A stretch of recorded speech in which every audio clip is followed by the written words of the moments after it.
I hope so आप अच्छे होंगे। मेरे चैनल का नाम है लेट्स टीचर पेपर। आप सभी का स्वागत है। आप सभी को मैंने अभी रिसेंटली वीडियो बताई थी कि बी एसटेक जो फॉर्म हैं वो निकल चुके हैं। 2 तारीख से स्टार्टिंग डेट है, लास्ट 22 तारीख है, 22 दिसंबर है। आप सभी अगर इंटरेस्टेड है तो जाके अपना फॉर्म भरिए। डिटेल मैंने आपको उस फॉर्म में इससे पहले जो है पूरा डिटेल बता दिया किस तरीके से फॉर्म बनाएं, क्या क्या एजुकेशन क्वालिफिकेशन है, एज क्या रखेगी है, कौन कौन से डॉक्यूमेंट्स अपलोड होंगे, वो भी है। आज हम डिस्कस करने जा रहे हैं सिलेबस कि यहाँ का सिलेबस कैसा है। अगर मेरे चैनल पर फर्स्ट टाइम है, चैनल को लाइक शेयर और सब्सक्राइब करना ना भूलिए ताकि आपको और भी जल्दी ही नोटिफिकेशन या टीचर से रिलेटेड या गवर्नमेंट जॉब से रिलेटेड मैं देती रहती हूँ। आगे स्टार्ट करते हैं विदाउट टाइम। इसमें क्या हुआ, पेपर 1 और पेपर 2 होते हैं। जो पेपर 1 होता है वो 1st से 5th क्लास के पाठ्यक्रम होता है, यानी 1st से 5th क्लास के बच्चे जिन्होंने BLED किया होता है या JBT किया होता है, 12 पास में हमारे 55 मार्क्स होते हैं। कैटेगरी वालों के लिए अलग स्टेटमेंट दिए थे। फिर आता है पेपर 2 जिसमें 6 to 8 क्लास के बच्चों के लिए होता है। सबसे पहले हम डिस्कस करते हैं पाठ्यक्रम यानी सिलेबस। फर्स्ट टू अगर 5th क्लास के बच्चों के लिए तो सबसे पहला है बाल विकास और शिक्षा शास्त्र यानी पैडोलॉजी। 30 मार्क्स की होती है, 10 अंक का इन्होंने अलग अलग क्राइटेरिया में निर्धारित किया है। फर्स्ट ऑफ ऑल यहाँ पे सबसे पहला है कि विकास की अवधारणा कंसेप्ट क्लियर होना चाहिए। बाल विकास एवं सिद्धांत जो 6 से 11 साल की अवस्था है। अनुवांश हेरिडिटी एंड इन्वायरमेंट, सोशलाइजेशन, पियाजे वाइगोस्टी और तीसरी आपकी पता ही है कोलबर्ग की थ्योरी। बाल विकास व प्रगति भयामी यानी डायनेमिशन का मतलब यह है कि आपकी बुद्धि से रिलेटेड है। Creativity thinking, language and tone, व्यक्तिगत भिन्नता, सतत व्यापक मूल्यांकन, ये सारे हैं। उसके बाद विशेष आवश्यकता वाले चिल्ड्रन के लिए स्पेशल है, क्योंकि आपको पता ही है ये स्पेशल के लिए निकली गई है। दिव्यांगता के प्रकार क्या होते हैं, उनके लिए हम क्या क्या चीज़ें समावेशी कर सकते हैं। वर्ग कक्षा प्रबंधन कैसे कर सकते हैं, विशेष आवश्यकता वाले असेसमेंट क्या यूज़ कर सकते हैं, रिवोल्यूशन क्या यूज़ कर सकते हैं, मूल्यांकन किस तरीके से कर सकते हैं। प्रतिभाशाली बच्चों के लिए ये 10 नंबर का आएगा इससे रिलेटेड क्वेश्चन। ऊपर वाले में मैंने आपको बताया था 10 मार्क्स। आगे अधिगम और शिक्षा शास्त्र में बच्चे कैसे सोचते हैं, कैसे पढ़ते हैं। विद्यालय बच्चा उपलब्ध में क्यों और कैसे सफल होता है। शिक्षण अधिगम की मूल प्रक्रिया क्या हो सकती है। सीखना एक सामाजिक गतिविधि है, कैसे बच्चा समस्या समाधान करता अन्वेषक है। ये वैकल्पिक अधिगम की समय cognition and emotional motor and learning, ये भी 10 मार्क्स का, यानी कि टोटल आपके 10 मार्क्स के यानी 30 मार्क्स का आपका चाइल्ड डेवलपमेंट एंड पैडोलॉजी सेक्शन है। देन उसके बाद आपका आता है लैंग्वेज 1। लैंग्वेज 1 में आपको मैंने बताया था कि हिंदी, इंग्लिश, उर्दू और बांग्ला में से एक लाइन चॉइस करनी है। अगर पहली लैंग्वेज में हिंदी चॉइस किया तो सेकंड लैंग्वेज में अदर लैंग्वेज होनी चाहिए, ऊपर वाली लैंग्वेज सेम नहीं होगी। 15 नंबर का आपका है कि आप पठित अंश पैसे जाएगा, ठीक है। उसके बाद गद्यांश और पद्यांश दे रखा है। वेदांत एकांकी पर आधारित प्रश्न होंगे जिसमें साहित्यिक, वैज्ञानिक, गणनात्मक और अप्रासंगिक पहलू से हो सकते हैं। देन उनके बाद इन्होंने बोला कि व्याकरण पोषण भी होगा जिसमें संज्ञा, सर्वनाम, लिंग, वचन, कारक, विलोम, पर्यायवाची, मुहावरे, लोकोक्ति आदि व्याकरण से पूछा जाएगा। साथ ही साथ 15 नंबर में इतना पूछने के बाद ये पैराग्राफ से रिलेटेड होता है। 15 नंबर आपकी पैडोलॉजी सेक्शन होता है जिससे शिक्षा शास्त्री आयाम में उसकी विधियाँ पूछी जाएगी, इसके कौशल पूछे जाएंगे। सुनना, बोलना, लिखना, पढ़ना, समझ, मूल्यांकन, संप्रेक्षण, कौशल का विकास, संप्रेक्षण, व्यवहारिक भाषा शिक्षण और टीचिंग रेमेडियल, ठीक है। अब लैंग्वेज 2 में भाषा की समझ में वही सेम आंसरिक पैसेज और प्रोस, आपतित गद्यांश, फिर गद्यांश, फिर अप्रसिद्ध, वही सेम सिलेबस है, सिर्फ क्या है कि लैंग्वेज सेम है। चाहे हिंदी लोगे, इंग्लिश भी अलग है, ठीक है। यहाँ पे हिंदी में दे रखा है। फिर है गणित में भी इन्होंने दे रखा है कि सामाजिक ज्ञान में ज्योमेट्री, आकृति और उनकी अत्यधिक समझ, संख्याएं, मुद्राएं उससे संबंधित, नाप है, लेंथ, मात्रा, मास, भार, वेट, वॉल्यूम, टाइम, आंकड़ों का है। मानसिक गणित यानी मेंटल मैथ और पैटर्न से रिलेटेड क्वेश्चन होंगे जो 15 मार्क्स के होंगे। फिर है पैडोलॉजी सेक्शन होगा। पैडोलॉजी सेक्शन में इन्होंने दिया गणित की प्रकृति, उसकी महत्व, उसकी विधियाँ, उसका भाषा, उसका स्थान, निर्णयात्मक त्रुटियाँ, विश्लेषण, अधिगम, ये सारा हमारा 15-15 मिला के 30 नंबर। फिर पर्यावरण जो है यहाँ पे 1st to 5th के लिए मैं आपको बता दूँ NCERT की बुक्स को फॉलो करिए या SCERT की बुक्स, NCERT प्लस SCERT की बुक्स। यहाँ पे लास्ट में मैं आपको बताऊँगी कि SCERT की बुक्स को फॉलो करने के लिए आपको ये सारे टॉपिक्स क्लियर होने चाहिए कि EVS की बुक्स में ये सारे टॉपिक्स आपको दिए गए हैं और यहाँ पे डिटेल में आपको समझना है। परिवार और मित्र हो, फिर उसके सब टॉपिक्स होते हैं। फिर भोजन, फिर आपका आवास क्या होता है, फिर जल से रिलेटेड, पत्र और इससे रिलेटेड आगे, ठीक है। ये 15 नंबर की। फिर पैडोलॉजी में इसका स्वरूप, उसका महत्व, उसकी शिक्षा पर्यावरण की, उसका पर्यावरण के माध्यम के साथ शिक्षा, फिर संवर्धन, फिर संरक्षण, पर्यावरण के विज्ञान व समाज, फिर सीखने के तरीके, गतिविधि है, सतत व्यापक मूल्यांकन, शिक्षण प्रबंध, समस्याएं, फिर देन आपकी पैडल ईवीएस ये फिनिश हो जाती है। आगे हम देखते हैं पेपर 2 की बात हो रही है। यहाँ पे हमने डिस्कस किया पेपर 1 की। अब पेपर 1 में हमने सारा डिटेल में पढ़ लिया कि यहाँ पे कौन कौन से टॉपिक पूछे गए और कितने कितने मार्क्स है। आगे चलते हैं पेपर 2 का भी डिस्कस कर लेते हैं, फिर देन मैं आपको डिटेल में और बता दूंगी, ठीक है। पेपर 1 में पेपर 2 में क्या है, 6 to 8 क्लास का 30 नंबर का पाठ्यक्रम है। सेम है, वहाँ पे लिखा था 6 से 11 साल, तो यहाँ पे 12 से 16 साल के बच्चों के लिए सेम टॉपिक होगा। वाइगोस्टी की थ्योरी, ये सब बाल केंद्रित, प्रगतिशील, बहुआयामी, सृजनात्मक, भाषा एवं विचार, वैतिक भिन्नताएं, सतत व्यापक मूल्यांकन, विशेष वालों के लिए 10 नंबर। फिर पेडालॉजी सेक्शन, कुछ चेंज नहीं है, सिर्फ उन्होंने लेवल का, डिफिकल्टी लेवल का बताया। सिलेबस बिल्कुल सेम है, अगर आप देखना चाहें तो मैंने आपको बता दिया। भाषा की समझ में वही टॉपिक है सारे। शिक्षार्थी में विधियाँ, सुनना, बोलना, पढ़ना, संप्रेक्षण, व्यवहारिक व्याकरण की समझ, भाषा शिक्षण में उत्पन्न कठिनाइयाँ, फिर शिक्षण उत्पादन,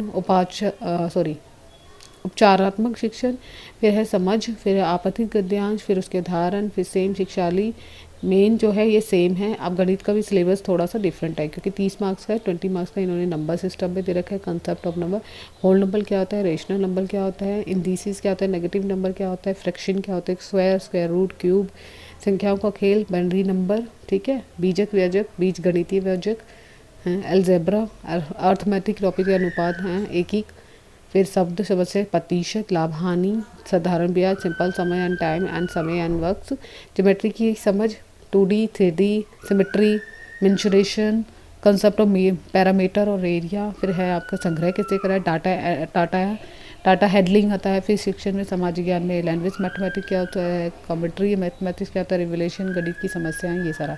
पेपर 2 विज्ञान में फिर उन्होंने पूछा भोजन पदार्थ समस्याएं, सजीव का संसार, गति वस्तुएं में वस्तुएं कैसे कार्य करती है, वस्तुएं परिघटनाएं, प्राकृतिक संसाधन, ठीक है। फिर इसकी पैडालॉजी है जो है आपके 30 नंबर का, ये होगा 30 नंबर की ये होगी, ठीक है। फिर समाज विज्ञान का पाठ्यक्रम हो गया, अतीत हो गया, इतिहास में हमारे कब कहाँ क्या, फिर ये सारे टॉपिक आपको दे रखे हैं। दिन इतिहास के स्रोत, सिंधु घाटी सभ्यता, वैदिक महाजन, बौद्ध धर्म, मौर्य, गुप्त, दिल्ली सल्तनत, मुगल साम्राज्य, अफगान शहर, मुगल काली समस्या, 8वीं शताब्दी की नई संरचनाएं, मोहम्मद सैयद हसन, सारे दे रखे। प्रोफेसर इतिहासकार आएंगे इनके, हमारे इतिहासकार कौन कौन से, कंपनी शासन, औपनिवेशिक जनजाति, 1857 का विद्रोह, ब्रिटिश शासन एवं शिक्षा, महिलाओं की स्थिति सुधार एवं 1885 से 1917 तक। फिर भूगोल में सौरमंडल, वायुमंडल, जलमंडल, उनकी गति, विरोध, मानचित्र, पर्यावरण में भौतिक और अंतरक्रिया परिवर्तन, प्रकृति संसाधन, मानव संसाधन, किसी उद्योग, इस्पात उद्योग, सूचना, बिहार,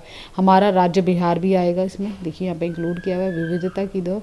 फिर यहाँ पे आता है सामाजिक विज्ञान और राजनीति विज्ञान, विविधता की समझ, जीवन यापन के स्वरूप, संविधान, राज्य कानून और राज्य सरकारों कानून, स्थानीय सरकार, लोकतंत्र में समानता, संसदीय सरकार, न्यायिक व्यवस्था, लैंगिक पूर्वाग्रह, मीडिया, विज्ञापन, हमारे आसपास के विचार, आध्यात्मिक, ये है। फिर अर्थशास्त्र का दे रखा है, अर्थशास्त्र भी पूछा जाएगा, जीविका के साधन, व्यवसायिक मुद्रा विनिमय, जनसंख्या के बिहार के संदर्भ में जनसंख्या विधि होगी, जनसंख्या, सार्वजनिक विधार, सहकारिता निर्धार और शिक्षा शास्त्रीय मुद्दे 20 नंबर के होंगे। ये टोटल मिला के आपके 40 नंबर दे रखा होगा। हम एक बार SST को देख लेते हैं कि कितने मार्क्स का आपको शुरू में है यहाँ पे इन्होंने दे रखा है। यानी 60 मार्क्स का पेपर में 40 आपके प्रश्न होंगे इतने सारे। उसके बाद आपका 20 मार्क्स का जो होगा आपका पेडालॉजी सेक्शन होगा, जिसमें पूछा जाएगा समाज और समाज के वर्ग कक्षा में चलने वाली प्रक्रिया, शिक्षा, प्रोजेक्ट वर्क, सामाजिक शिक्षण समस्याएं और मूल्यांकन। तो ये सारे सिलेबस आपको डिटेल में दे रखा है। आप इस डिटेल को मैंने टेलीग्राम चैनल पे शेयर कर दिया है। अब हमारा जो मेन जो अब बताना जा रही हूँ वो ध्यान से सुनिए, तैयारी कैसे करें। देखिए यहाँ पे थोड़ा सा आपको पता होता है कि इसमें कुछ मैंने जब पढ़ा है तो ये मैंने कभी एग्ज़ाम सीटेक के अकॉर्डिंग अगर देखें तो इसमें बहुत ज़्यादा मेंशन जो कर रखा है, बहुत सिमिलर टॉपिक है। सिमिलर टॉपिक यानी कि अगर आपने सीटेक की तैयारी कर रहे हो तो इसकी तैयारी के लिए आपको कहीं ना कहीं बहुत हेल्प मिलेगी। तो अगर आप मेरे चैनल से तैयारी करना चाहते हैं तो इसमें मैं आपको ऑलमोस्ट SST की भी करा रही हूँ, प्लस आपको EVS CDP की भी करा रही हूँ। पेपर 1 और पेपर 2 में, पेपर 1 में जो है 1st to 5th क्लास का है, यहाँ पे जो CDP है और पेपर 2 की जो CDP है यानी 6 to 8 की सीरीज, सिर्फ लेवल का फ़र्क है, बाकी सेम है, ठीक है। ये दोनों आपके वहाँ पे हेल्प करेगी। अब हम बात करते हैं लैंग्वेज 1 और लैंग्वेज 2। लैंग्वेज 1 यहाँ पे भी हेल्प करेगा, लैंग्वेज 1 यहाँ पे अगर हिंदी लिया है तो भी हेल्प करेगा, लैंग्वेज हिंदी 2 लिया है तो भी हेल्प करेगा। तो दोनों पेपर में हेल्प करेगा क्योंकि सिलेबस सेम है। थर्ड थिंग, EVS ईवीएस के लिए आपको क्या करना है, 3rd to 5th क्लास की एनसीईआरटी प्लस एससीईआरटी की बुक्स को फॉलो करना है और उसको पढ़ना शुरू करना है। ठीक है, ये करने के बाद आप 6 to 8 अगर देने जा रहे हो या दे रही हो तो उसके लिए भी आपको क्या करना है, इसका जो कुछ कुछ टॉपिक ईवीएस के कुछ कुछ टॉपिक 6 to 8 क्लास के भी आ सकते हैं, जैसे एसएसटी भूगोल के हो सकते हैं और शायद साइंस के भी कुछ टॉपिक है, वो मैं आपको अलग से बता दूंगी। ठीक है, उसके बाद देन आती है मैथ्स। मैथ्स में क्या करना है, मैथ्स के लिए आपको सेम टॉपिक लेना है। मैथ्स के लिए आपको क्या करना है, मैथ्स के लिए भी आपको 3rd to 5th क्लास की एनसीईआरटी या एससीईआरटी की बुक्स को फॉलो करना है और उससे देखना है वही सेम 6 to 8 क्लास की, पहले पेपर 1 की बात कर रही हूँ, इसकी बुक्स को फॉलो करना है और इसको देखना है। ठीक है, इसमें अपने नोट्स बनाने हैं और कंसेप्ट को क्लियर करना है मैथ्स के बाद। उसके बाद पेडालॉजी सेक्शन के लिए मैं अलग से बताऊंगी, क्योंकि पेडालॉजी सेक्शन के लिए आपको अलग से कोई बुक्स बता दूंगी ताकि अपोजिट से हेल्प मिलेगी। अब करते हैं पेपर 2 की बात। तो पेपर 2 में आपको पता है पेपर 1 में सीडीपी और लैंग्वेज वाले में सेम सिलेबस है, सिर्फ लेवल का फ़र्क है, तो आप उससे तैयार करेंगे। अब रहती है एसएसटी की बात। एसएसटी आपका सब्जेक्ट एसएसटी और साइंस, देखिए एसएसटी प्लस आपका मैथ्स और साइंस होता है। दूसरी तरफ मैथ्स और साइंस के लिए आपको क्या कर सकते हैं, 6 to 8 क्लास की एससीईआरटी या एनसीईआरटी की बुक्स को फॉलो करके इसमें पढ़ना शुरू कीजिए और सेम 6 to 8 की एसएसटी की बुक्स को भी पढ़ना है। एससीईआरटी और एनसीईआरटी की बुक्स तो मैं करवा रही हूँ, एससीईआरटी की भी शुरू करा दूंगी क्योंकि इसमें सिलेबस सेम है, थोड़ा बहुत चेंज है। यहाँ पर एक चीज़ और ऐड करिए कि एसएसटी में आपका जो है ज्योग्राफी हिस्ट्री सिविक्स तो आती है, साथ के साथ इकोनॉमिक्स भी जोड़ दिया है। तो इकोनॉमिक्स जोड़ने का मतलब है कि वहाँ पे इकोनॉमिक्स भी आपको 4 लेवल तक पढ़नी है, यानी 6 to 8 तक पढ़नी है, यानी 4 बुक्स पढ़नी है पूरी अच्छी तरह, 6, 7, 8 की। ठीक है, ये पढ़ना है। मैथ्स के लिए भी आपको क्या पढ़ना है, 6 to 8 क्लास की मैथ्स और साइंस के लिए। अब इसमें आता है पेडालॉजी सेक्शन। ये अब पेडालॉजी सेक्शन के लिए मैं अलग से आपको अगर बुक्स की बात करूं तो बुक्स यहाँ पे मार्केट में बहुत सारी अवेलेबल है। सबसे पहला तो यहाँ पे मैंने जो देखा है कि किरण पब्लिकेशन की बुक्स है, उसमें पूरा कंटेंट दे रखा है, प्लस आपके पेपर भी दे रखे हैं कुछ, तो वो बुक्स आपको ले सकते हैं। अगर नहीं मिलता तो मैं इसका लिंक दे दूँगी डिस्क्रिप्शन में, आप जाके लिंक पे क्लिक करोगे आपको बुक्स मिल जाएगी। देन सेम यही चीज़ आपको किसके लिए फॉलो करनी है, सीडीबी के लिए भी, इंग्लिश के लिए भी, लैंग्वेज 1 हिंदी के लिए भी, करण पब्लिकेशन की या प्रतीक शिवाली सर हैं उनकी भी बुक्स बहुत अच्छी है, क्योंकि मैंने देखी है, क्योंकि उनकी सीटेक की बुक्स मेरे पास अवेलेबल है और उनकी बुक्स बहुत अच्छी है, क्योंकि मेरे को पता है उनके कंसेप्ट बहुत क्लियर होते हैं। तो वो सर की भी बुक्स आप ले सकते हो, प्रतीक सर की बुक्स ले सकते हो, उसका लिंक भी मैं दे दूँगी, क्योंकि मैंने उनकी बुक्स खुद परचेज़ कर रही हूँ, क्योंकि मुझे उनकी बुक्स पहले भी बहुत अच्छी हेल्प मिली थी और अब भी मुझे लगता है कि उनकी बुक्स भी बहुत बेस्ट है और मैंने पढ़ी है। ठीक है, ये दोनों बुक्स ले सकते हो, इससे आपने जो भी आपको डाउट्स है वो क्लियर होंगे। और अगर आप मेरे चैनल से जुड़ना चाहते हो तो चैनल से जुड़कर मेरे चैनल पर भी तैयारी कीजिए, क्योंकि मैं बेसिक से करा रही हूँ, सीटेक भी बेसिक से करा रही हूँ, सीटेक मेरा खुद का क्लियर है, तो इसीलिए मैं आपको तैयारी सीटेक की करा रही हूँ। क्योंकि मुझे लगता है कि अगर आपका कोई भी सब्जेक्ट क्लियर होता है तो आपको आइडिया लगता है कि आपको किस तरीके से तैयारी करा सकते हो बच्चों को। तो यहीं पर आपके जो है बीटेक का बिल्कुल सेम टू सेम सिलेबस है, कोई भी डिफरेंट नहीं है। अगर आप उस स्टेज में हैं और आपका क्लियर है तो कोई इसमें कोई डाउट नहीं है कि आप उसको एग्ज़ाम को देकर अपनी वैकेंसी ले सकते हैं। तो यहाँ पे फर्स्ट ऑफ ऑल अपनी तैयारी के लिए मैंने आपको कंटेंट बना दिया, नोट्स बता दिए, बुक्स बता दिए। अब बैठ आती है प्रीवियस ईयर के पेपर। देखिए बहुत हेल्प करते हैं सीटेक के पेपर। अगर आप क्लियर करेंगे तो आपको कहीं ना कहीं 20 टैग तो होती है, यानी कि बिहार एसटेक जो है वो आप आसानी से क्लियर कर सकते हो, क्योंकि बहुत इजीली वहाँ पे समझाया गया है और बहुत ही ज़्यादा ये सिलेबस जो है सीटेक के ले लो या कोई भी स्टेट के टैग जितने भी एग्जाम है उसकी प्रैक्टिस कीजिए, ये आपकी हेल्प करेंगे एसटेक की प्रिपरेशन के लिए। अगर इसके अलावा भी आपको कोई डाउट्स होता है कि हाँ मुझे नहीं समझ में आ रहा मैम हम किस तरीके से तैयारी करें, तो मैं उसके लिए मुझे कमेंट्स कीजिए, मैं अलग से डिटेल में आपको बता दूंगी। और इस तरीके से स्टार्ट कर दीजिए, अपना फॉर्म फिल कीजिए। कोई भी डाउट्स होता है कि हमें फॉर्म फिल करने में ये दिक्कत आ रही है तो मुझे कमेंट बॉक्स में। थैंक यू सो मच, मिलते हैं नेक्स्ट वीडियो में। Bye bye, take care.